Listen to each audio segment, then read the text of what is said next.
Good evening, everybody. Welcome to this evening episode of Pursue. This is Pursue 16G, which is Hematology Non-Neoplastic Lesions of WBC. We are streaming live from AIIMS Bhubaneswar via Kolkata. A very interesting topic today, hematological manifestation of acquired immunodeficiency syndrome. And to talk on that, we have somebody who is an expert in hematology, Dr. Somanath Padhi. He is an MD. Presently, he is an associate professor in the Department of Pathology with Laboratory Medicine at the famous AIIMS Bhubaneswar.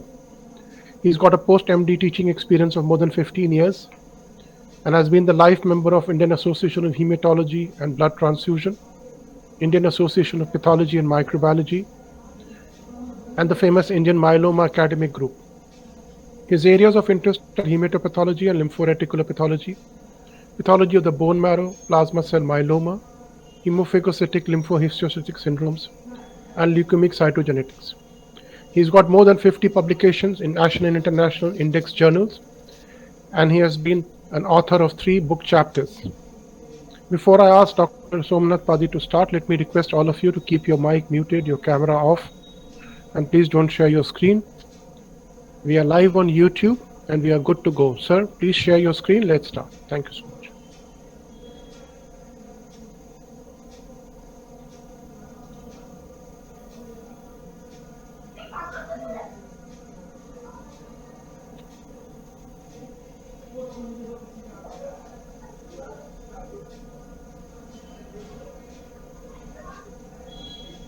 Yeah, I can see your screen. Please share your PowerPoint and we will start.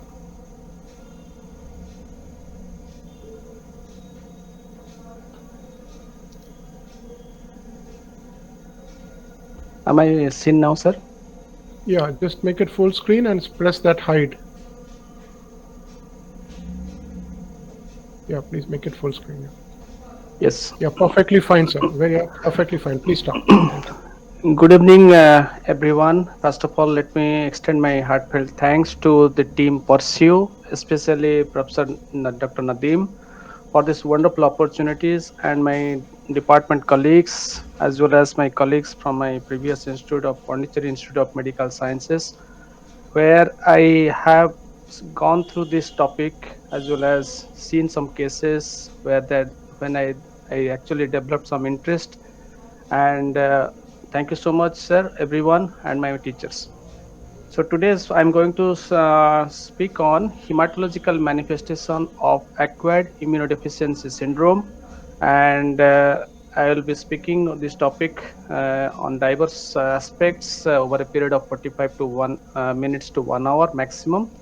And so this is my beginning slide, and as all of you know that this slide is of this is world map, and you have this that in 1959 there was the Kinshasa zone that is known as Kinshasa Island in the Democratic Republic of Congo in the Central Sahara, Central African continent, where this with hunting of these chimpanzees as well as monkeys, there was some transmission of an unique type of immunodeficiency virus, which was at the time called as simian immunodeficiency virus, or SIV. And since then, as you can see that this Congo is surrounded by a lot of sea routes, lot of river routes, and then that migrated from that region. This viral infections migrated through different parts, and ultimately before it reached in the United States and in 1981, that was the first clinical manifestation of an undiagnosed disease or syndrome where some gay homosexual males, they developed something called as Kaposi sarcoma, as well as pneumocystis carinii, which is now called as pneumocystis jirovecii pneumonia, at Los Angeles as well as New York at the same time. And since then, since 1981, what the disease has now spreaded to almost all parts of this world, and there is virtually no countries left which is where there is no HIV what we are dealing today. Whereas the world has seen 2 major pandemics, which was characterized by fear among all, and And in 2019, we also saw some unusual interaction between humans and these animals in the form of so-called bat, presumably the bat, and in the Wuhan of China in 2019, December 2019, which and there was an outbreak of this most severe pandemic known as SARS-CoV-19. These two viruses, retroviruses, they have a similar morphological appearances. As you can see that both are having a lot of spikes in their surface, and one is one presumably has led to another big pandemic which we are presently dealing with this. So with this background, you can know that the timeline of events of HIV/AIDS, this, as I said, 1959 was the onset of the symptomatic sporadic cases in this central Congo, and which was followed by in the 1981, that was diagnosis of Kaposi sarcoma and Pneumocystis carinii pneumonia in the gay men. And in 1982, there was a classical risk factors of the humans were described as 4H club: homosexuals, hemophiliacs, heroin addicts, and Haitians, those who are migrating from Haiti. And at the time, the AIDS name acquired immunodeficiency syndrome was, which was a lymphadenopathy associated virus, was called, which was called as a terminology was changed to acquired immunodeficiency syndrome. And in 1983, this Louis Pasteur Institute in Paris first isolated this virus, and which was officially named as human immunodeficiency virus in 1986. And this FDA officially approved this usage of first antiretroviral drug called as Judovudin, and US FDA as well as National Institute of Health also gave green signal to the use of the specific diagnostic test known as Western blot technique for the diagnosis of HIV. So in 1986 also the famous the infectious disease expert, which is also presently, he is also there as an infectious disease the health physician to the US President Anthony Fauci. He was there at that time, and he is also present at this time also at the both viral infection pandemics. And their group categorized these HIV infections as per their stages of these HIV infections. And as you can see that CDC1 was known as highly contagious disease. Patient is apparently well. Just recent seroconversion of has happened, and they are the most infectious stage. And in CDC2, the patients are well with no evidence of generalized lymphadenopathy. And CDC category 3 was presence of generalized onset of generalized lymphadenopathy, as defined as lymphadenopathy involving three major anatomic sites outside the inguinal region, and was called as generalized lymphadenopathy. And then the CDC4 was the acquired immunodeficiency syndrome or the AIDS related complex, which was subcategorized as given different codes as CDC4A, which was prolonged fever and significant weight loss and unexplained without any cause of diarrhea in 4A. And that then subsequently neurological manifestation as CDC4B, then all sort of opportunistic infections that we come across with or likely to come across with HIV infection is CDC4C. And then came this CDC4D that included this AIDS defining neoplasms like primary CNS lymphomas, and all those neoplasms that were included as 4D. And then comes this other neoplasms, non-hematological neoplasms involving virtually every anatomic sites in an HIV positive patients were categorized as CDC4E. So as I when I was going through the literature, and then I just, this is my what I searched that hematological manifestation in HIV, and as you all can see that since 1985, 81 was the first case reports in Los Angeles, and from 1985 till 2022, and this HIV and hematology papers, there are almost 3,332 papers, both abstracts, full texts, case reports, case series, reviews, meta-analysis. Altogether, it was around 332 papers have been published. As you can see that the bar diagrams are piling up in 2022, and of course it is now is being superseded by this COVID related lot of papers. And when we are talking about this things of HIV hematology, it is very interesting and surprising that before 1990, actually this the electron microscopic evidence of this infection of HIV and the bone marrow changes was actually proven. And in 1999 also, and one of the Indian studies by Dr. Ghosh, also they also had done some electron microscope studies from India also. So nearly 10 papers were found of which highlighted this electron microscopic evidence of HIV infections inside the bone marrow. And when I searched these bone marrow changes in HIV/AIDS in the same period, 1987 to 2022, also I found that nearly 71 papers which have been published in various PubMed index journals. So let's start with what are these ultrastructural evidences which have been also found in different experimental studies that HIV actually infects in the human bone marrow cells. So in 1992, this paper came by this Vikrama Singh and group from this United States of America, and the authors in that study included 9 patients, including only one female, and rest all were males. Most of them were Caucasians, and the risk category, as you can see, that there was high risk category based upon this mode of transmission, and almost all were in stage 4 category of HIV/AIDS, and most of these patients have a CD4 cell count was less than 500, and you can see that some of them had also CD4 cell count of 2, then some had 90s. All those things have severely reduced CD4 positive T cell count. And these are the regions for bone marrow aspiration: thrombocytopenia, pyrexia of unknown origin with pancytopenia, thrombocytopenia, pyrexia of unknown origin, organomegalies, weight loss, anemia.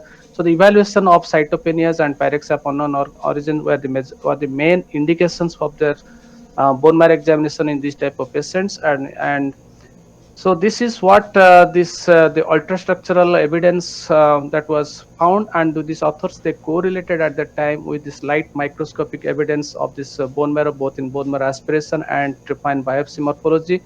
As you can see here that the presence of this yellow, this main structures which are highlighted in this yellow things, is that this multivesicular bodies in lymphocytes. As you can see that there are presence of membrane bound structures which contains numerous slightly electron dense deposits, substances inside it. And as you can see here in the lymphocyte membrane, there is some sort of a protrusion of something known as viral bodies, known as viropores, and there is a protrusion like cells structures which are into the lumen from the membrane of this lymphocyte, which is membrane bound structures. And these are the presence of these multiple vesicular bodies. And though these type of bodies are also can be seen in a normal uninfected HIV uninfected person, but these numbers were markedly increased in patients with these HIV infections. The second most important characteristic features that described in this group of patients is that presence of this type of cylindrical confronting systems and in the macrophages. The macrophages showed the numerous this type of tubular test tube like systems, which are very characteristic feature of this HIV infection of the macrophages. And then comes the most characteristic, even the authors considered this to be a most specific morphological electron microscopic evidence of presence of this type of tubulo-reticular structures, or TRS. There was obvious evidence of cytoplasmic vacuolations in almost every lineage of hematopoietic cells, as well as in these endothelial cells, fibroblast, the accessory cells of the stromal microenvironment, and plasma cells also. There are presence of numerous these vacuoles, which was also evident. And there was in the erythroid lineage, early erythroid precursor, they showed numerous through and through clepting of this nuclear membrane in the erythroid, multiple nuclear membranes clefts or indentations that was and described in this electron microscopic photographs. And to when this and all these features at that time also this correlated with presence of this in light microscopy in this erythroid. There was a prominent erythroid vacuolation. Cytoplasmic vacuoles were obviously seen on aspirate. Nuclear membranes were irregular, as well as the presence of bi and multinuclearity. These three were the dominant manifestations in the erythroid lineage in the bone marrow aspirate findings. And there were presence of dysplastic granulocytes, dysplastic megakaryocytes, which I will be showing in the next slides. And there was a presence of numerous plasma cells. Plasmacytosis was also very much well evident at the time, and they showed that the plasma cells were morphologically atypical in nature, and there was presence of prominent vacuolation as well, and there is enhanced activity of the macrophages, which was described. Then in 1996, so there was an sufficient evidence that this HIV infection, that after it infects CD4 T cells, which is the receptor for the HIV infection, and this suppresses this CD4 T cells and produces depletion of the CD4 T cell count. And there is an immunological, and also there is presence of infection of lot of cells, both hematopoietic as well as non-hematopoietic cells in the marrow. That leads to a lot of cytokines productions that probably impairs hematopoiesis. This was the initial theory that was described. However, subsequently in 1996, this Moses and their colleagues, Moses and their group, they that human immunodeficiency virus infection of bone marrow endothelium, it reduces induction of stromal hematopoietic growth factors. It was a cell culture based study, and they said that they found that these authors demonstrated that the bone marrow microvascular endothelial compartment, that is MVEC, is a main, as a renowned or is a key component of this stromal microenvironment, and which is predominantly infected by HIV infections. So they also validated the previous electron microscopic evidence by this Wickramasinghe and group that these microvascular endothelial cells in the stromal microenvironment are key targets of HIV infections, and up to 20% of these endothelial cells were infected.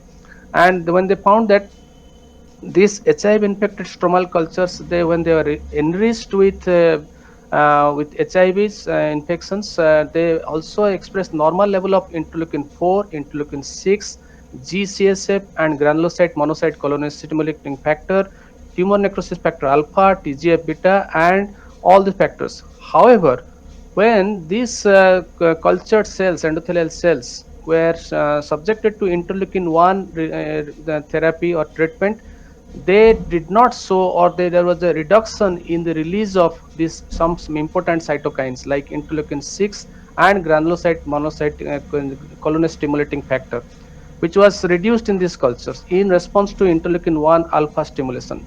So these observations, they suggested that HIV infection of bone marrow microvascular endothelial cells reduces the capacity of hematopoietic stroma to respond to regulatory signals that normally augment blood cell production during periods of increased demand. Even if they express all these markers of certain cytokines, there was a defect in the regulatory mechanism for which these cells could not release the certain important growth factor necessary for normal hematopoietic cell maturation and development. And as you can see in this diagram, you can see that this is what is the response to the response of interleukin 1 alpha and the GCSF released by the cells. This is normal endothelial cells, and these are HIV-1 infected endothelial cells. As you can see that they will less than 200 CD4 cell count versus CD4 more than 500, and there was a significant reduction in the GCSF release in contrast to the normal endothelial cells, and even in response to the CD4 T cell count, that was also significant decrease in this production of the GCSF, which was very statistically significant. And all the lineages, comes the interleukin 6, then comes the GM-CSF. Their production in response to interleukin 1 induction was significantly reduced in comparison to the normal endothelial cells, which are not infected with HIV, and CD4 T cell count has a significant association with this release of these cytokines, which are growth factors for in this cell culture studies. That means at that time also the first evidence or the initial preliminary definitive evidence was there that CD4 T cell count is a significantly marker of this endothelial cell function also. Now, to the further substantiate that this HIV, how this once HIV infection occurs, this landmark study came in the eLife, this microbiology and infectious disease in 2019, and this Ladinsky et al. That hypothesized in this again this experimental studies that came up that once this HIV reaches bone marrow, how does it disseminate? How does it disseminate inside the bone marrow? And they found they use this known as this bone marrow, liver, and thymic mice, and they found that these macrophages are the principal subset of HIV-1 P24 producing cells. The bone marrow macrophage is the primary source of these infections, and there is just three modes of HIV dissemination in the bone marrow. One is there is a semi-synchronous budding from the T cells and macrophage membrane. There is a budding that happens from the T cells and macrophage membrane. Mature virus that undergoes a lot of this virus macrophages engulfing HIV positive, HIV-1 positive T cells. They keep on proliferating. There is intracellular production of lot of viral elements, and there is also an access to the extracellular space that leads to the release and further infection of these target cells. So there is also, and the next diagram what I'm going to show is that you can see that this is this mice, that bone marrow, liver, and thymic mice, and the number of cells per cubic millimeter left hand side, and you can say that see here that days of post infections, and there is CD68 positive cells. You can see that which is highlighted in the red bar is increasing with days of infections. That means there is increase in number of macrophages first of all, and you can see that there is a subsequent depletion of the CD4 positive T cells, which is also there, and there is initial stages of this green triangles are this P24 positive infective cells. And as you can see the next diagram, you can see that there is subsequently this the virus starts proliferating, and there is increased number of this viral positive cells, which is highlighted in the greens. There is a depletion of CD4 positive T cells that is there, and the three taller this bar diagrams of red that highlights increased number of CD68 positive macrophages. So as we all know that this is an electron microscopic photograph. You can see that this is what is known as microvascular endothelial cells and the stromal microenvironment. This is a blood vessel sinusoid. You can see that different types of cells which are surrounding this endothelial cells. T cells, megakaryocytes, these macrophages, neutrophils, dividing stem cells, the progenitor cells, WBC platelet, all the cells are there around the blood vessels or sinusoids, perisinusoidal distribution inside the bone marrow environment. And you can see that these are the cultured cells, and this is this right hand panel, which is first one upper corner is known as a T lymphocyte scanning electron microscopic photograph, and this is the confocal immunofluorescent microscopy photograph of a CD4 positive T cells, which is normal. And the lower panel three ones are this bone marrow macrophages, the scanning electron microscopic images of this macrophages, which has a very complex internuclear connections that is highlighted in, and lot of cytoplasmic content. That is, these are the normal morphological findings in this these are the normal features.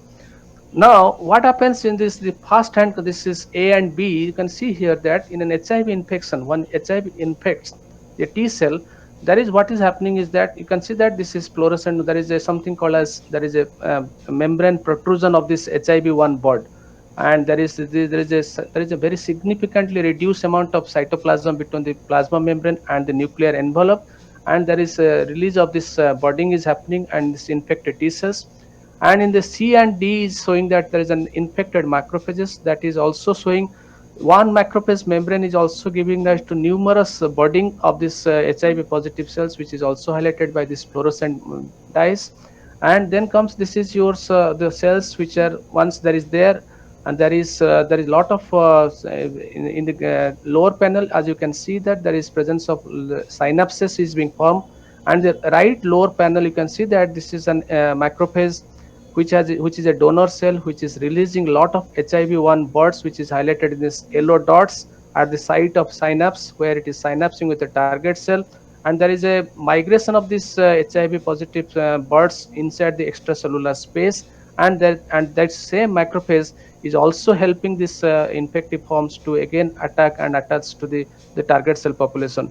So this is a concrete evidence that this infection of this HIV infection has several mechanism of dissemination inside the marrow environment. Virtually any cell can be affected by this, infected with this HIV infection. Now, with this, we are now sure that there is a definite evidence of both in the ultrastructural evidence that HIV resides in the bone marrow hematopoietic progenitor as well as accessory or stromal microenvironment. There is no doubt about that. Now we will go to this what exactly happens into this hematological things. So let's start with routine hematological abnormalities. And this study is from this is 2021 latest study paper by this Damty and his colleagues, hematological abnormalities of adult HIV infected patients before and after initiation of highly active antiretroviral treatment at a Tabor Comprehensive Specialized Hospital study in Ethiopian study. And as you all can see that there is a very significant association, there is a significant difference between this all the CBC parameters starting from that we can see that CD4 other than everything is there is significantly different between the two groups, and there were very high number of cases. They have studied 334 before, the number of patients were 334 patients, and you can see that this mean corpuscular volume, which was 87.17 femtoliter before initiation of highly active antiretroviral therapy, heart therapy, and it has gone up to 100.6. So that means there is an evidence of macrocytosis that is also not seen following this initiation of heart therapy at least 6 months, after 6 months. So all these parameters, the ANC count has gone down. This absolute lymphocyte count also gone up. CD4 T cell count after HRT retroviral therapy has also gone up from 161 to 381. That means there is a release in this. There is a block. There is a release of the block which has happened, or that there is in the CD4 T cells. So all these findings were were important. And this is one from the our Indian study, from the recent study from the Jammu, from a labs which were they have taken these samples from 120 positive HIV positive patient without any evidence, without any history of antiretroviral drugs therapy. As you can see that this group has studied that there is an association of the hematological parameters with the CD4 count. As you can see here that there were 44 subjects with a CD4 T cell count of less than 200 and 65 subjects with a count within 200 to 499, and 11 subjects had a CD4 T cell count of more than 500. So hemoglobin level is rising, and there was a statistically significant association with this CD4 T cell count. Those with a high CD4 T cell count has a higher hemoglobin, and similarly the absolute lymphocyte count also, which was there was a significant increase in absolute lymphocyte count percentage with those which have a more CD4 positive T cells, whereas and it is significantly lesser in those with a CD4 T cell count of less than 200, and this value was 0.018, which was statistically significant. And also there is a significant difference in the platelet count in reason to in response to CD4 T cell count. However, this study did not show any evidence of this other CBC parameter. There was no mention about this other morphological findings in the peripheral smear, all those things. And this study from this Parinita and Kulkarni, they from this Dharwad and in the India as well as in Hubli, they have seen that some again this those they have taken 250 subjects with HIV/AIDS without any antiretroviral therapy.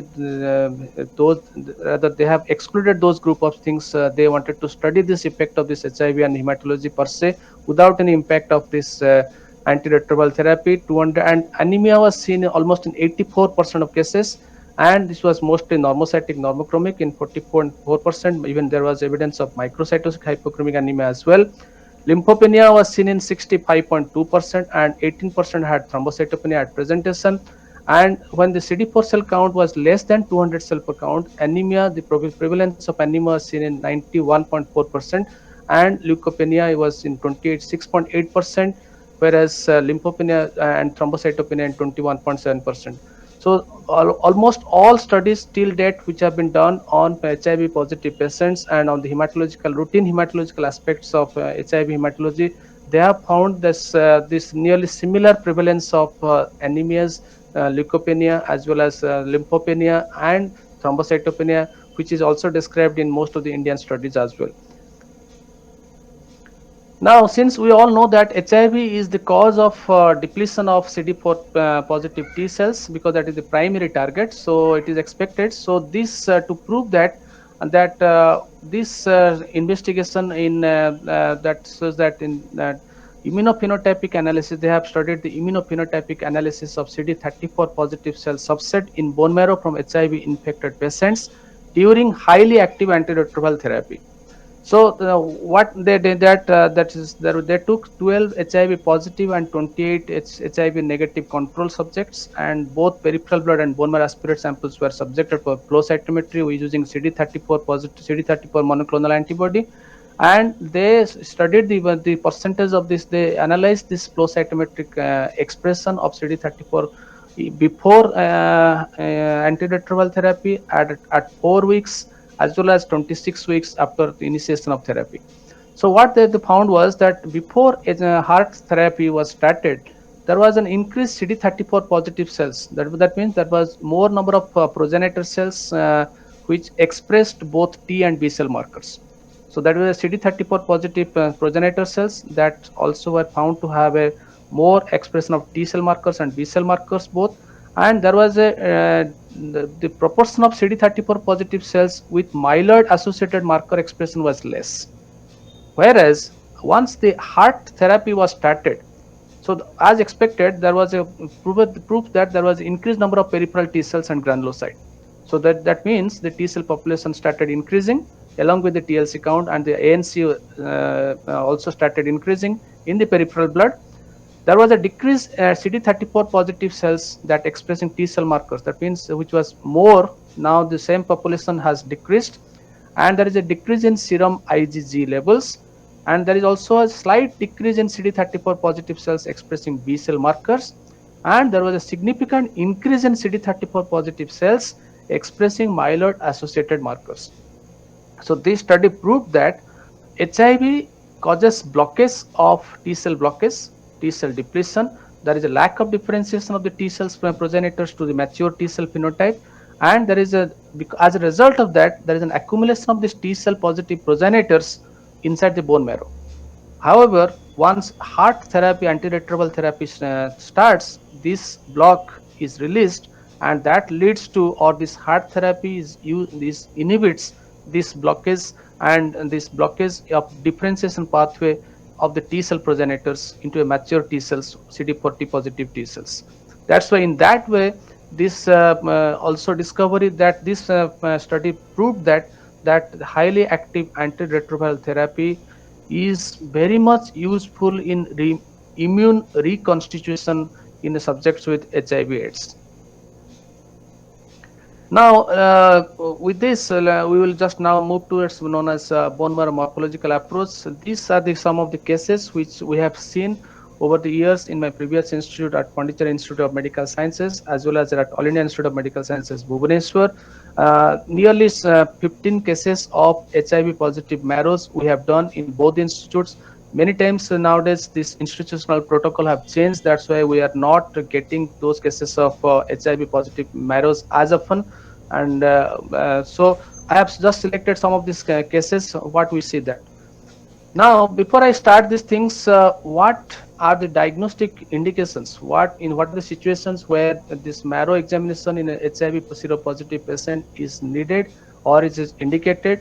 And this both the textbooks as well as the literature says the similar things, that the bone marrow evaluation has significant importance in a setting of HIV positive in three major settings.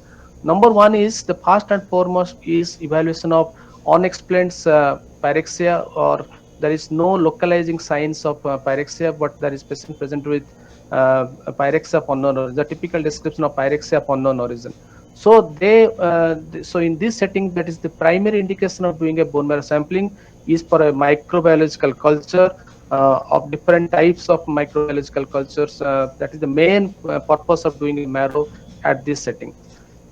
Of course, this HIV positive patients, they have, as we see, we just saw in the previous slides, there is this evaluation of cytopenia, specifically immune thrombocytopenic purpura, that it is a definite indication of doing a bone marrow evaluation to see this cause of that prove that it is actually a case of immune thrombocytopenic purpura. Also, the evaluation of other cytopenias, also we need to know why this patient present with cytopenias.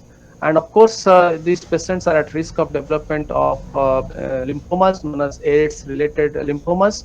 And so to exclude this, there is for the staging marrow, we need to do this marrow evaluation, as well as to rule out there is no involvement of this lymphomas in the marrow.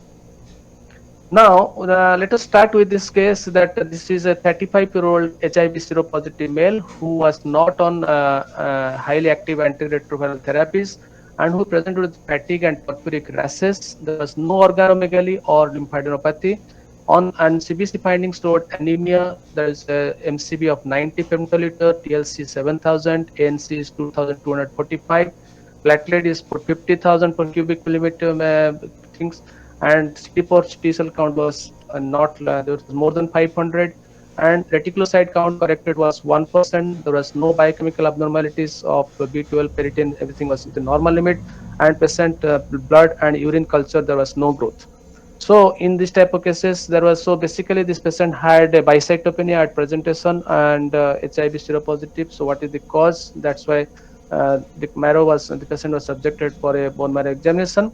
And you can see that before that, this is the peripheral smear of this patient. What you can see here, that RBCs are basically more or less, there is reduced in density, there is normocytic, normochromic. There was no evidence of any cystocytes or any, because it is important that we sometimes HIV positive patients can present with microangiopathic hemolytic anemia or thrombotic thrombocytopenic purpura TTP like presentations. So we always must examine the peripheral smear for the presence of the cystocytes or fragmented RBCs, which was not there in this case. And there was a thrombocytopenia. As you can see, that there is significant thrombocytopenia with some presence of some platelets here and there. Some giant forms were also evident. So there was anemia, there was thrombocytopenia, TLC count was, leukocyte was normal. And what was more significant in this case was the presence of this neutrophil predominance. There was significant lymphopenia, but all these neutrophils were morphologically abnormal. These neutrophils were smaller in size. There was hardly any segmentation which was visible. There was like a bilobed nuclei of most of the neutrophils, and it was like a pseudo pelgar hue type of neutrophils which was seen in peripheral smear. This patient is a 35-year-old male, which was giving a hint towards a myelodysplasia like neutrophils that we see in patients with myelodysplastic syndrome. So when you did the marrow, so in the left hand side you can see that this direct smearing as well as cross or squash preparation of this bone marrow aspirate, which was particulate and which was hypercellular for age 35 years. And you can see that the central panel, you can see that there was the myeloid to erythroid ratio was almost 1:1, and there was slight erythroid predominance rather. And all these erythroids had a evidence of a binucleation. There was a internuclear bridging, there was a fraying of the cytoplasm, the nuclear chromatin was like megaloblast like opened up chromatin, and there was, although there was no evidence of course there are some of the cells had a irregular nuclear membrane outline. So all these pictures were suggestive of a dyserythropoietic changes which was dominating the marrow, and there was no evidence of ring sideroblast on Paulston. Myelopoiesis had an abnormally coarse granulation. There was not much of significant similar type of neutrophilic changes in the marrow. and there was no excess blast, whereas the megakaryocytes were adequate in number, and as you can see here, there was a classically these are smaller in size. There was hardly an evidence of a nuclear lobation that is common for a normal megakaryocyte. So there was this megakaryocyte where they resembled like that of a myelodysplastic syndrome megakaryocyte or a dysplastic megakaryocyte. Whereas tryptophan biopsy was markedly hypercellular, there was myeloid prominence, erythroids were also there. There was no evidence of parvovirus infections or inclusions like things in the tryptophan as well as in bone marrow aspirate.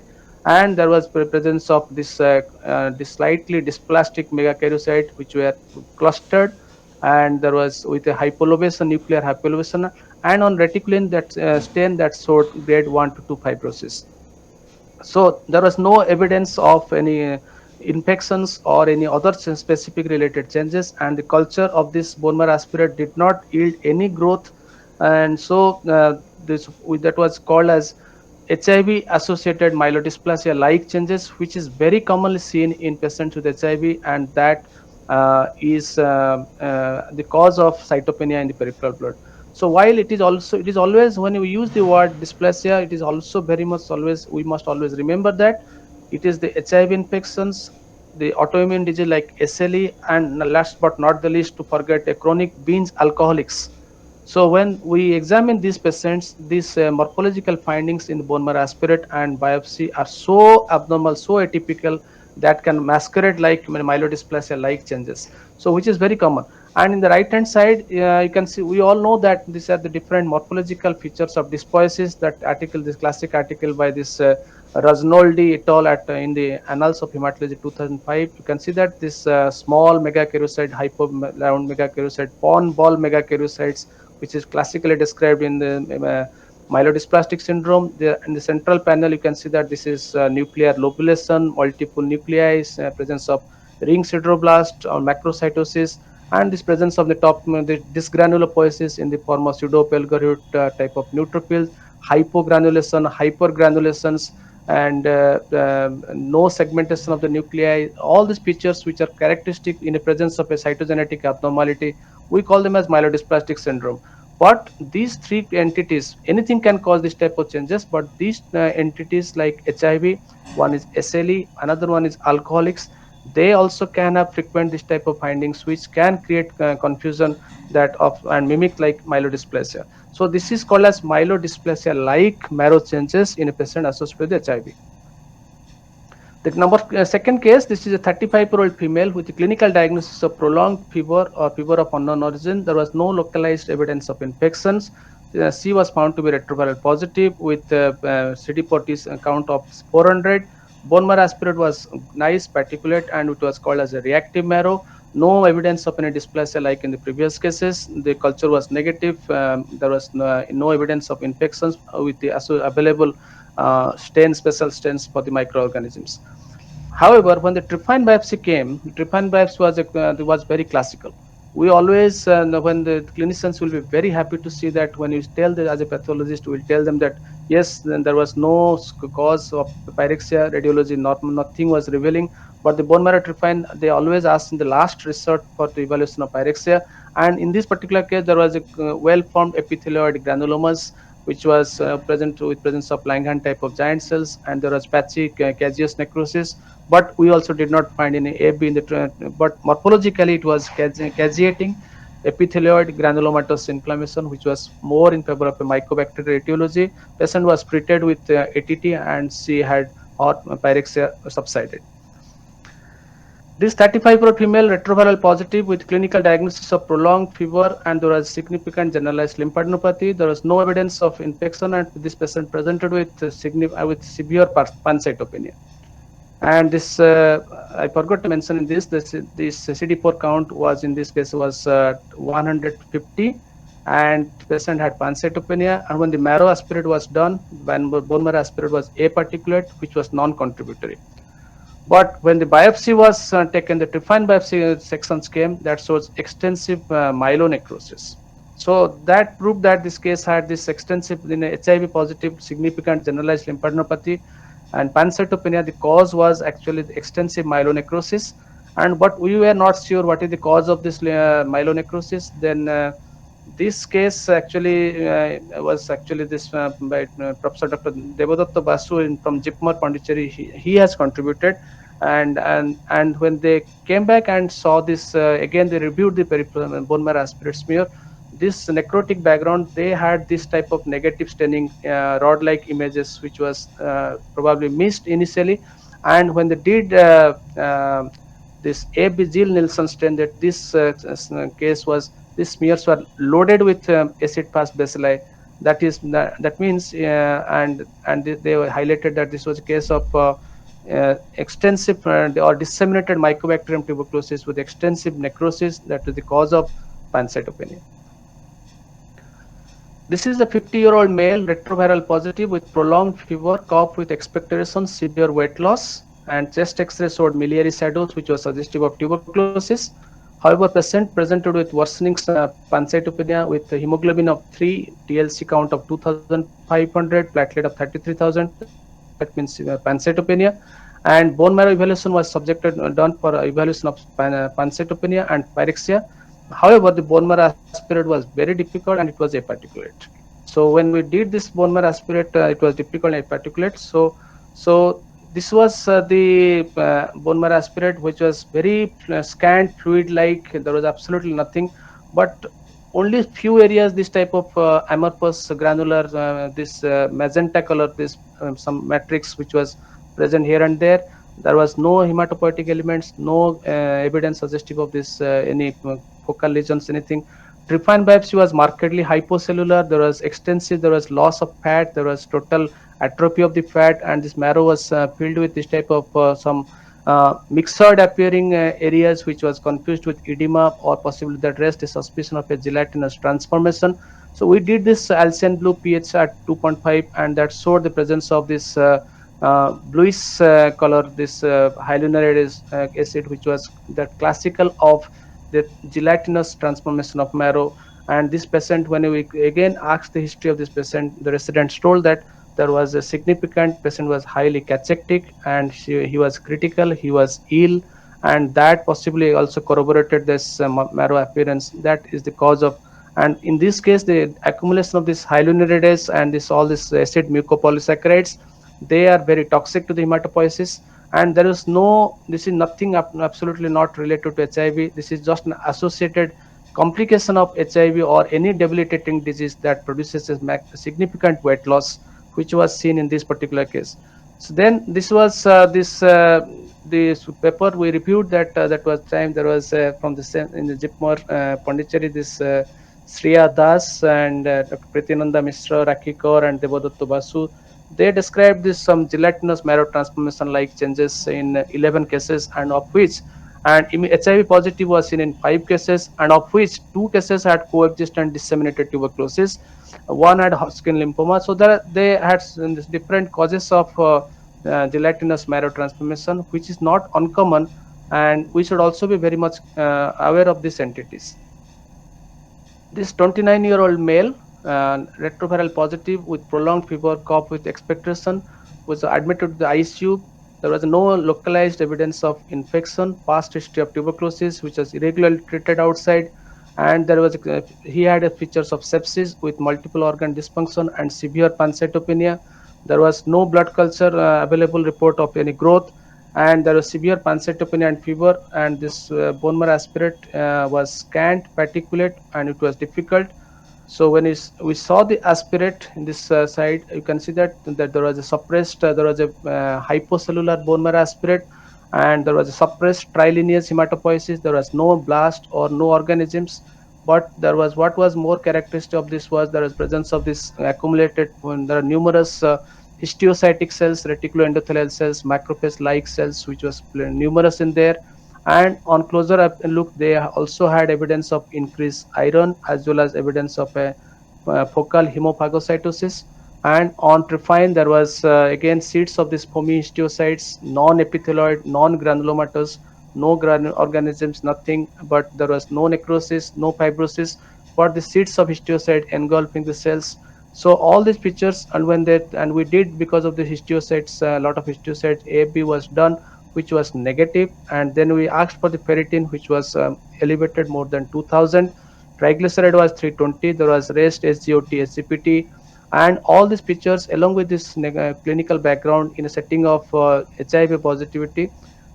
This was taken as a case of an HLH, hemophagocytic lymphohistiocytosis, as a rare but definite complication of human immunodeficiency virus, which may be because of HIV per se, or maybe because of coexistent infections, be it disseminated mycobacterium tuberculosis, or any infections along with HIV can exacerbate this hemophagocytic lymphohistiocytosis.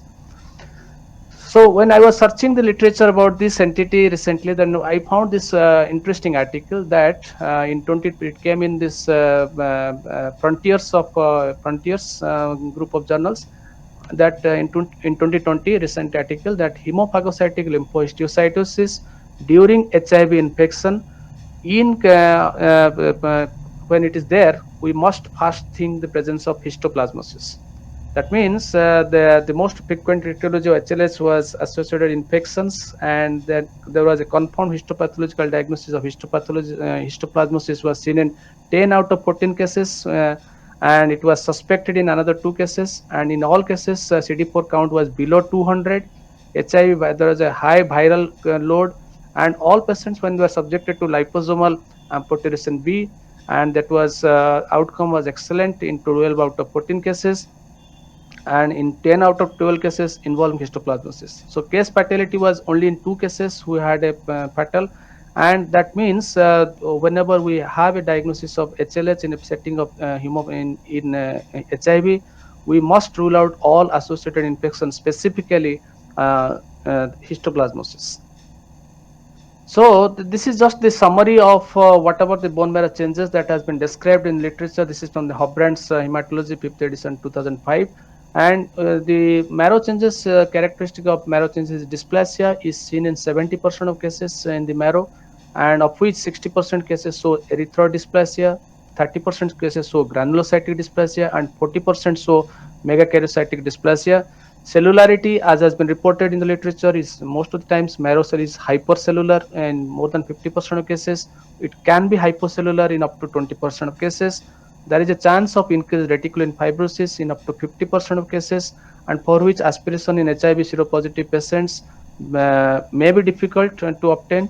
And iron stores may be adequate or even increased, which is not uncommon. That is, so there is a defect in this iron reticulum, that macrophage to erythroid iron transport. There is a block in that, so there is a chance in the anemia of chronic inflammation type of picture will be definitely present.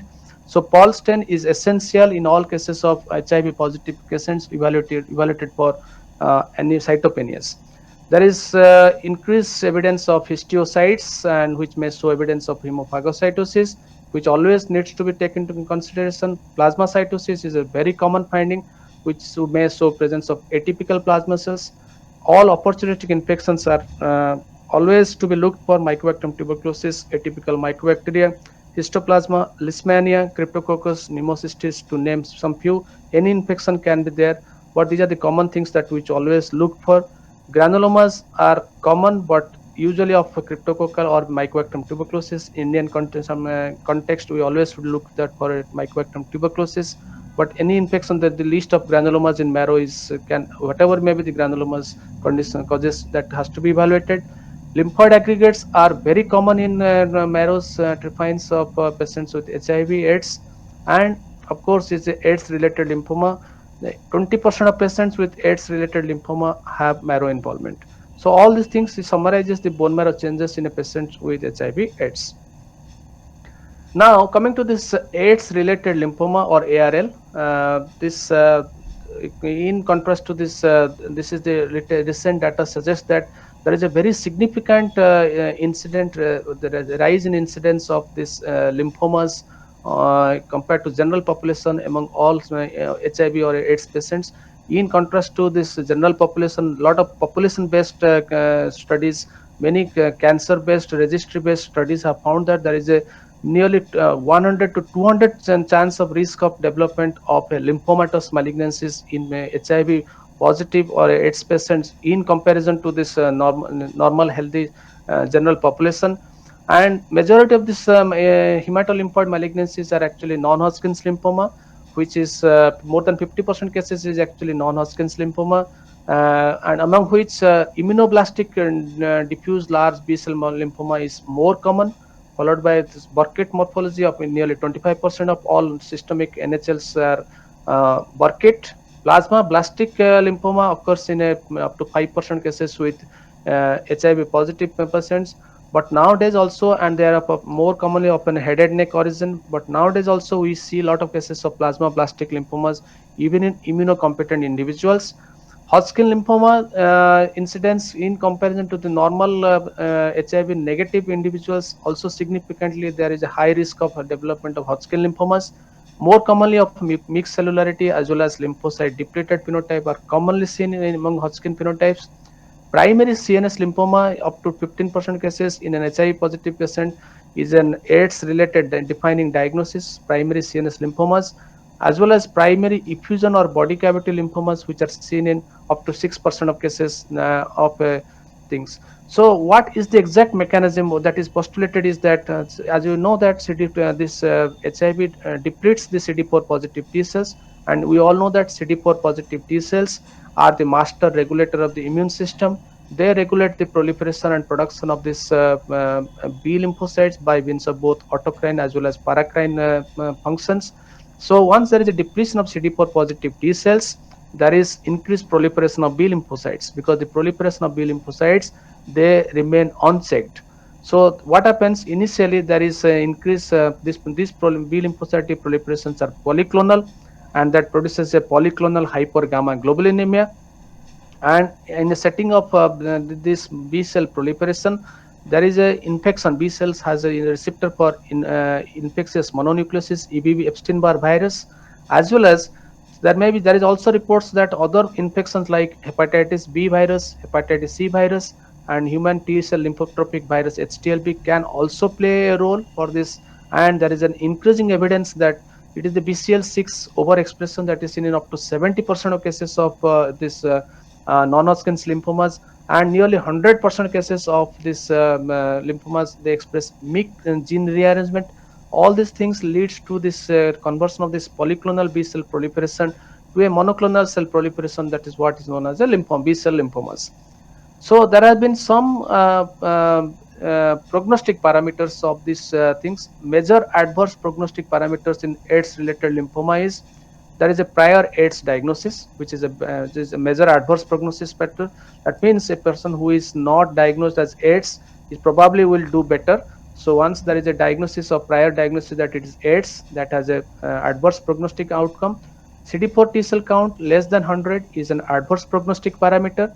ECOG performance status greater than 2, and presence of primary CNS lymphoma. These are considered to be this major adverse prognostic parameters, whereas bone marrow involvement of any of these lymphomas is not a major adverse prognostic parameters. It is considered as a minor adverse prognostic parameters, and presence of extranodal disease, raised serum LDH, and age more than 35 years. So these are considered to be as minor adverse prognostic parameters in AIDS related lymphomas. So I would like to summarize what I have told today till now, that we all know that there is so when you have a deranged hematological parameters, so there is what is that this maybe have a multifactorial basis. HIV infection itself causes infection of the marrow progenitors, and all the stromal microenvironment is infected, as we have seen with foolproof evidence.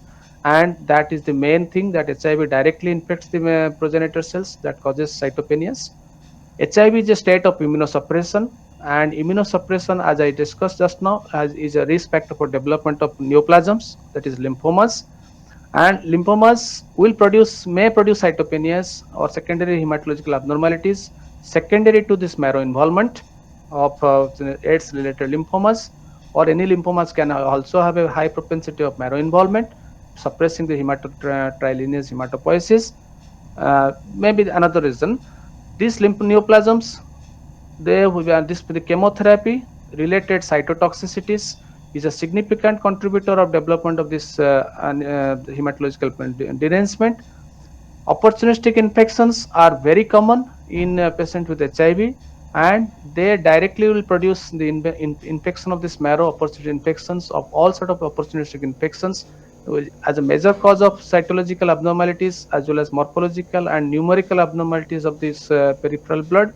And the therapy that is given for these opportunistic infections, we should always be kept in mind, that is presence of therapy that is for infections and their toxicity, that is also have to be kept in there things. And also last but not the least, HIV infections, this highly active antiretroviral therapy which is given against HIV infections, zidovudine. Of all this highly active antiretroviral therapy, zidovudine has the maximum cytological toxicity among these stromal progenitors.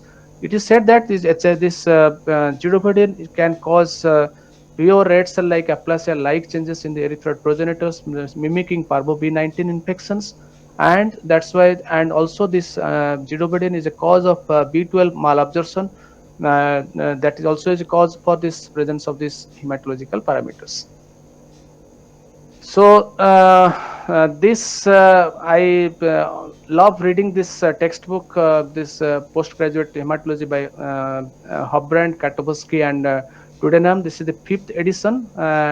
What I want to highlight here is that this, after this edition, when 6th edition came, there is this particular chapter was very much minimized, and so those who are interested to read about the hematological aspects of HIV disease, this textbook, and that to 5th edition 2005, 5th edition is beautifully, this Christine Costello has beautifully depicted these different aspects of HIV and hematology.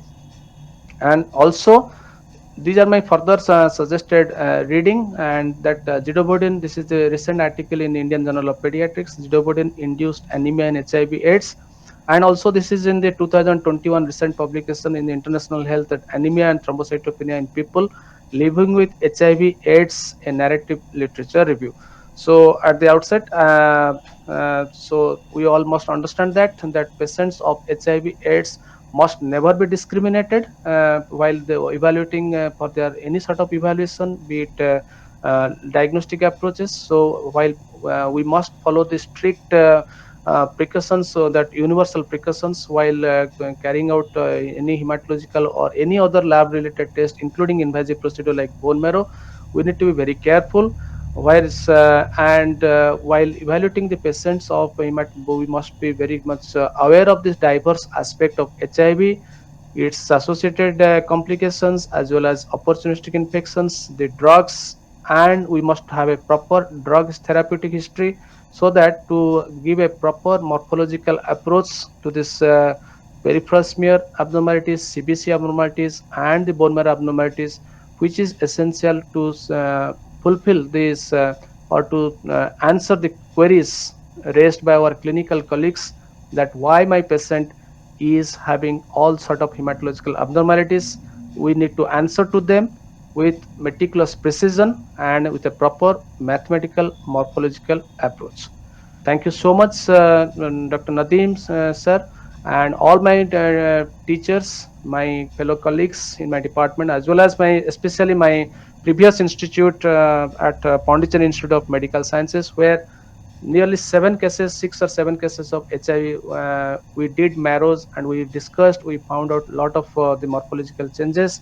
We read at that time with my fellow colleagues there, and also here also at AIIMS Bhubaneswar, uh, the sporadic HIV positive cases keep on educating us, and we would love to be always educated in days to come, because we always believe that it is the patient that is the ultimate teacher, no one else. Thank you so much, sir. Thank you so much, everyone. Thank you so much, Dr. Somanath Padhi. Excellent presentation and very well summarized. And thank you for sharing the references. Becomes very important for everybody to go back and refer to that. You are absolutely perfectly correct. I mean, with the myriad of things which HIV has, and the hematological manifestations can be viral associated, can be cytotoxic drug associated, can be OI associated, and long term anomalies like lymphoproliferative disorders can also be there. And it's a very complex subject, and you have dealt with it so nicely, so smoothly, and so vividly. So thank you so much. You are a very nice teacher, very, very good teacher. I mean, you really teach very well. Thank And you so it's much. it's it's an art which very few people have, and I think you possess that very well. You're a very good teacher, and the way you taught every bit of it, and the way you went through, starting from one point to the other, and then going to the cases one, two, three, four, five, and it was wonderful. I mean, Thank you, even sir. even people with basic knowledge will be able to understand everything. HIV is a very difficult subject, and you made that hematological manifestation look so simple. Thank you so much. We'll be looking forward to your next lecture. I think that is on congenital dyserythropoietic anemia. That is sometime in the end of this month. Yes, sir. Uh, we'll be waiting for that, and definitely after that we will not let you go. Maybe sometime later we will ask you to come and teach more and more. You are a wonderful teacher, excellent teacher. You have real teaching skill, and it's an art very few people possess, and you are gifted with that. Thank you so much. Actually, my all this acumen, actually the credit goes to the students and the postgraduate students, as well as the clinical colleagues with whom I always interact, and I tend to know. I try to understand what exactly they want, what exactly their patient want, they need, and always I discuss with my fellow departmental colleagues.